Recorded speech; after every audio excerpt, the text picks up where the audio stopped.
Good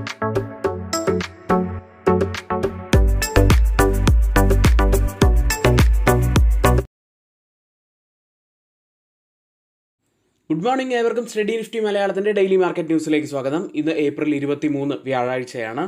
global മാർക്കറ്റുകളെല്ലാം ഇപ്പോഴും high വോളറ്റൈലായിട്ട് തന്നെയാണുള്ളത്. ഇന്നലെ US മാർക്കറ്റുകളെല്ലാം വളരെ ശക്തമായി തന്നെ ഉയരുകയുണ്ടായി. ഡൊണാൾഡ് ട്രംപ് ബുധനാഴ്ച ഇറാനുമായി ഉണ്ടായിരുന്ന US സീസ് ഫയർ നീട്ടിയതായി പ്രഖ്യാപിച്ചു. എന്നാൽ ഇറാൻ്റെ തുറമുഖങ്ങളിലേക്കുള്ള നാവിക ഉപരോധം, അതായത് നേവൽ ബ്ലോക്കേഡ് തുടരുന്നതായി ട്രംപ് വ്യക്തമാക്കുകയും ചെയ്തു.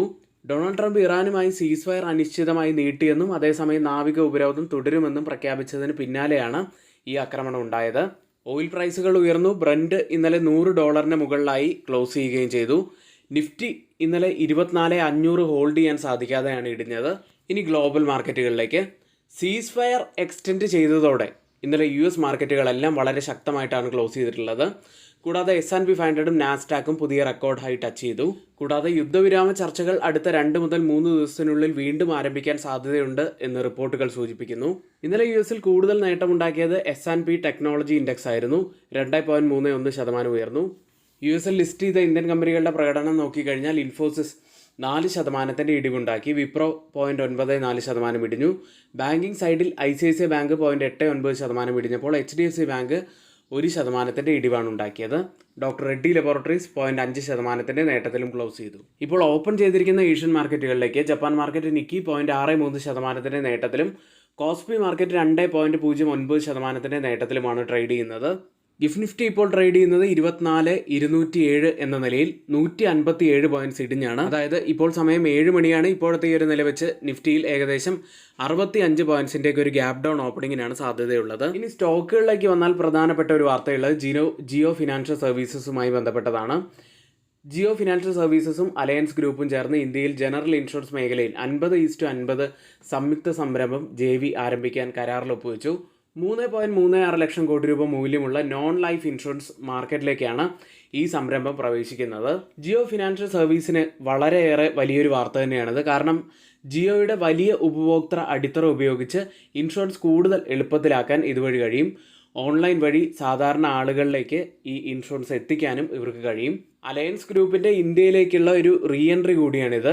മുൻപ് ബജാജ് ഫിൻസർവ് JVയിൽ നിന്ന് പുറത്തു വന്ന അലയൻസ് ഇപ്പോൾ പുതിയ രീതിയിൽ ഇന്ത്യയിലേക്ക് വീണ്ടും ശക്തമായി തന്നെ പ്രവേശിക്കുകയാണ്. ഏതായാലും ജിയോയുടെ ഒരു കടന്നുവരവ് മൊത്തത്തിൽ ഇൻഷുറൻസ് മേഖലയിൽ കടുത്ത മത്സരം ഉണ്ടാക്കും എന്നുള്ള കാര്യത്തിൽ ഒരു സംശയവുമില്ല. മറ്റുള്ള ഇന്ത്യയിലെ ഇൻഷുറൻസ് കമ്പനികളെ സംബന്ധിച്ച് തീർച്ചയായിട്ടും നെഗറ്റീവായിട്ടുള്ള ഒരു വാർത്തയാണെങ്കിലും ജിയോ ഫിനാൻഷ്യൽ സർവീസിനെ സംബന്ധിച്ച് പോസിറ്റീവായിട്ടുള്ള ഒരു വാർത്ത തന്നെയാണിത്.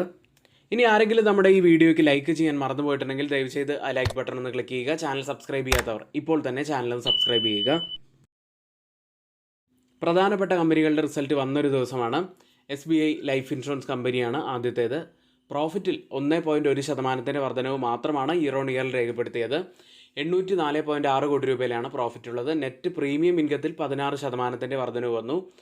റിന്യൂവൽ പ്രീമിയത്തിൽ 13.85% വർധനവ് രേഖപ്പെടുത്തിയപ്പോൾ 16,714 കോടി രൂപയിലാണ് റിന്യൂവൽ പ്രീമിയം റിപ്പോർട്ട് ചെയ്തിരിക്കുന്നത്. നെറ്റ് കമ്മീഷനിൽ 10.6% വർധനവും രേഖപ്പെടുത്തി.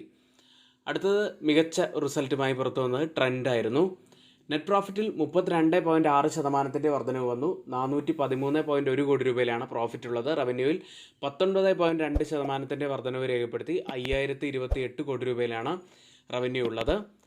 ഇനി ബോർഡ് ഒരു ബോണസ് ഷെയർ കൂടി ഇഷ്യൂ ചെയ്തിട്ടുണ്ട്. 1:2 എന്ന അനുപാതത്തിലാണ് ബോണസ് ഇഷ്യൂ ചെയ്തിരിക്കുന്നത്. മറ്റൊരു കമ്പനി L&T ടെക്നോളജി സർവീസസ് ആണ്. നെറ്റ് പ്രോഫിറ്റിൽ 6.8% വർധനവാണ് രേഖപ്പെടുത്തിയിരിക്കുന്നത്. 332.1 കോടി രൂപയിലാണ് പ്രോഫിറ്റ് ഉള്ളത്. റവന്യൂവിൽ 8.3% വർധനവ് വന്നു. എബിറ്റയിൽ 23.6% വർധനവ് വന്നപ്പോൾ 434.9 കോടി രൂപയിലാണ് എബിറ്റ ഉള്ളത്.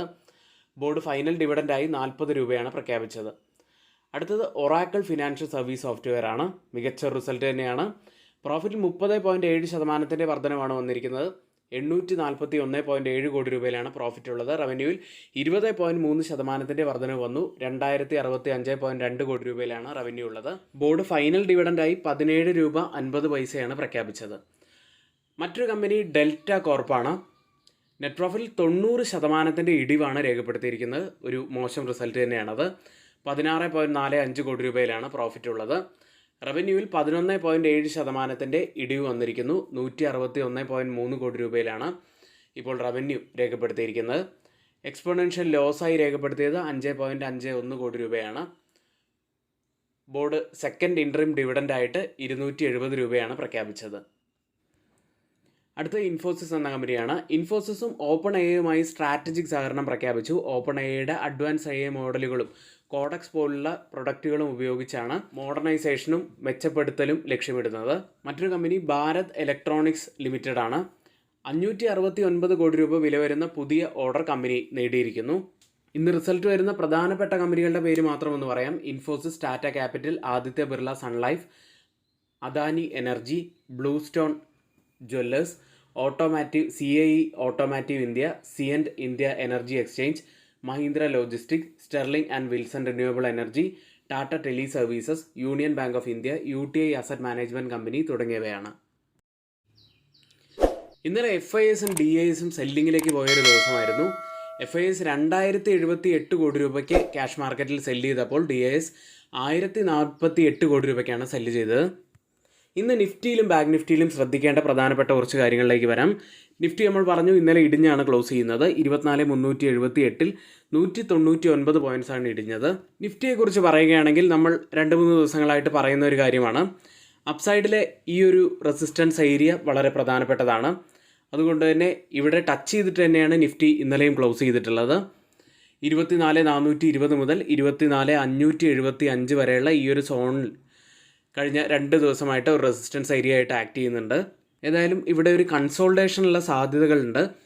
ഒരുപക്ഷെ ഇവിടെ നിന്നും ഒരു ബ്രേക്ക് ഔട്ട് വരികയാണെങ്കിൽ അപ്സൈഡിലെ ഈ ഒരു റെസിസ്റ്റൻറ്റ് ട്രെൻഡ് ലൈൻ വരെ പോകാൻ സാധ്യതയുണ്ട്. ഏതായാലും നിഫ്റ്റിയുടെയൊക്കെ ഒരു പ്രകടനം എത്തരത്തിലായിരിക്കും എന്ന് നമുക്ക് കാത്തിരുന്ന് തന്നെ കാണാം. കൂടുതൽ ഓപ്പൺ ടെസ്റ്റ് റൈറ്റ് ചെയ്തിരിക്കുന്ന സ്ട്രൈക്കുകൾ പ്രകാരം ഒരു റെസിസ്റ്റൻസ് ആവാൻ സാധ്യതയുള്ളത് 24,500-ഉം സപ്പോർട്ട് ആവാൻ സാധ്യതയുള്ളത് 24,000-ഉമാണ്. ബാങ്ക് നിഫ്റ്റിയിലേക്ക് 57,124-ൽ 247 പോയിൻറ്റ്സ് ഇടിഞ്ഞാണ് ബാങ്ക് നിഫ്റ്റി ഇന്നലെ ക്ലോസ് ചെയ്യുന്നത്. ബാങ്ക് നിഫ്റ്റിയിലും വളരെ പ്രധാനപ്പെട്ടതായിട്ട് വരുന്നത് ഇപ്പോഴുള്ള ആ ഒരു സോണിൽ തന്നെയാണ്. അവിടെ നിന്നും ക്ലിയർ ആയിട്ട് ആ സോണിലേക്ക് എൻ്റർ ചെയ്യാൻ കഴിഞ്ഞിട്ടില്ല. 57,340 മുതൽ 57,650 വരെയുള്ള ഈ ഒരു സോണിൽ തന്നെ ടച്ച് ചെയ്തതിന് ശേഷം ഇന്നലെ ഒരു റിവേഴ്സൽ വന്നിട്ടുണ്ട്. ഇന്നലെ ഫോം ആയിരിക്കുന്ന ഒരു ഡോജി ക്യാൻഡിലാണ്. ഇനി ഇത് ക്ലിയർ ആയിട്ട് ഒരു ബ്രേക്ക് ഔട്ട് ഈ സോണിന് മുകളിലായിട്ട് ഒരു ക്ലോസിംഗ് വെക്കേണ്ടതുണ്ട്.